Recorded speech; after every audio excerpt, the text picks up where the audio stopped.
Hindi naman kaya may kinalaman ng daddy mo doon? Mom, what made you say that? Baka nagkabalikan na sila ng daddy mo. Kaya na-turn down niya yung proposal ni Carlos. Baka ahas talaga ng babaeng yan. Mami, kung pinili ni Daddy si Tita Lynette, edi sana hindi na siya bumalik dito. Baka nag-inarte lang talaga si Tita Lynette. And mas okay na yun kasi ayoko naman siya maging stepmom. No? Zoe, never mo magiging stepmom yun. Dahil wala namang nakakaalam na ikaw ang anak ni Carlos.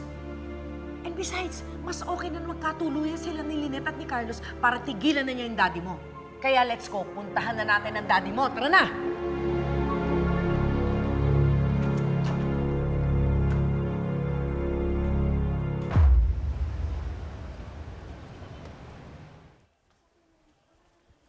Nay?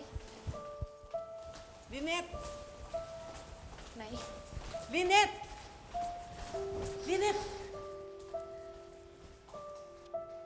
Lynette, kanina ka pa tahimik sa biyahe. Ano ba nangyari? Bakit mo tinanggihan si Doc Carlos?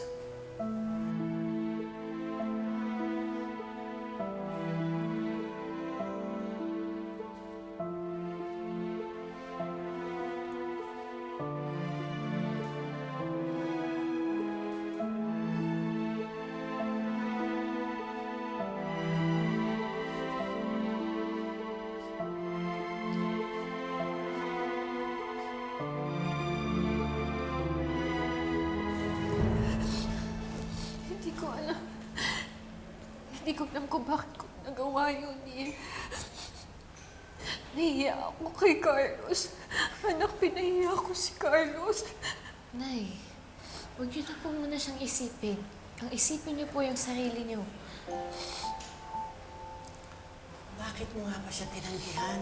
Akala ko ba masaya kayo? Chang, nabigla lang ako kasi talaga ako. Hindi ko naman talaga ina-expect na magpo-propose siya eh. Hindi lang ako talaga handa. Nabigla talaga ako. Hindi ko alam kung anong gagawin ko. Lynette, tayo lang naman ang nandito. Magtapat ka sa akin. Bakit ka nalilito? Hindi ka na ba sigurado kay Doc Carlos?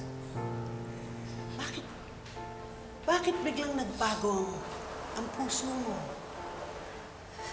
Dahil ba sa nandyan si RJ?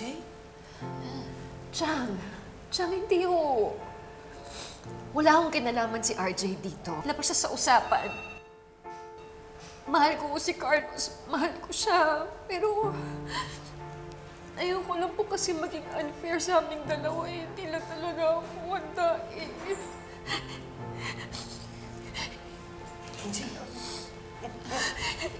Nay, magpahinga ka po muna. Pakalmahin mo po yung sarili mo, tas saka na lang po kayo mag-usap ni Doc Carlos, okay? Pahinga ka po muna. Shut up na lang ako. Samahan ko siya.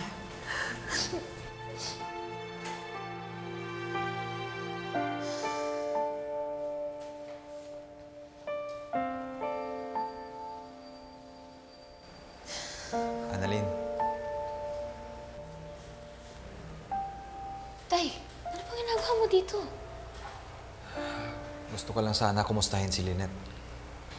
Nagpapahinga po si nanay. May problema ba sila ni Carlos? Akala ko masaya sila sa isa't isa. Wala po silang problema, Tay. Masaya po sila. Talagang hindi lang po ready si nanay, pero masaya po siya kay Doc Carlos at alam kong mahal na mahal po siya ni Doc Carlos. Anak, pasensya na. Pero hindi ba kami naging masaya ng nanay mo?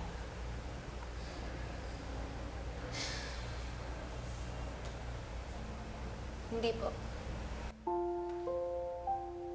Kasi kapag kasama ka ni nanay, lagi lang siya nag-aalala. Nag-aalala siya para sa sarili niya. Nag-aalala siya para sa akin. Pero kay Doc Carlos, wala pong ganun. Wala pong iniisip si nanay, wala siyang pinaproblema. Sa bagay, sino ba naman ang maging masaya sa tao may sabit? Maraming komplikasyon sa buhay. May asawa at anak na mahilig sa gulo.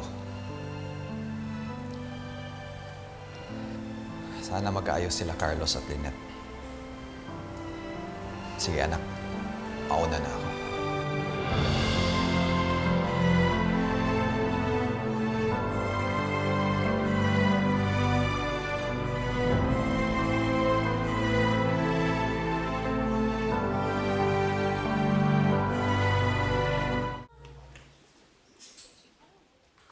Dali.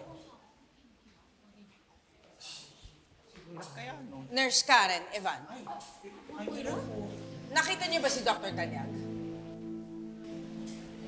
Galing kasi kami sa exhibit, wala doon si Daddy eh. Nandito ba siya? Actually, Dok, hindi na namin alam. I know he's here. Kapag hindi niyo sinabi sa amin, sisisantehin ko kayo. Doktora Zoe! Ma'am Moira, ba't kayo dito nagwawala sa East Ridge?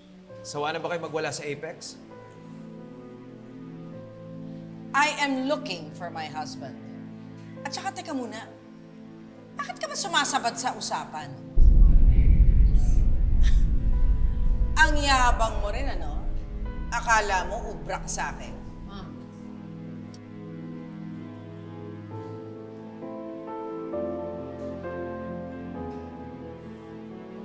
Doktora Zoe, sang-ayon ka ba sa sinasabi ng mami mo na hindi ako ubra sa kanya?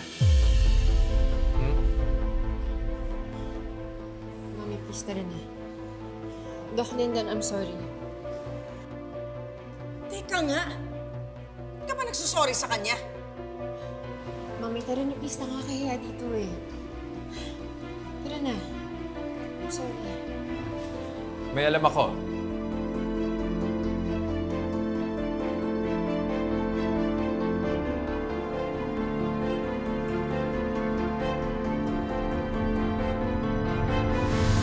Don't tell me. Nag-celebrate ka dahil tinurn down ni Lynette ang proposal ni Carlos? Doktora Santos, hindi kaya mas okay na rin na hindi kagad nag-guess si Ma'am Lynette kay Doc Carlos. Baka may dapat pa silang malaman tungkol sa kanilang dalawa. Huwag kang magkalam sa buhay namin. To, kapag magiging pamilya mo sila, habang buhay mo silang lolokohin. At hindi ako papayag. Parang meron pa akong hindi alam tungkol kay Carlos. Do you think he's hiding something? Don't marry Tita Lynette. Zoe, si Lynette ang gusto kong makasama habang buhay. Pero kailangan niya makilala yung totoong ako. Kaya sasabihin ko na sa kanya na anak kita.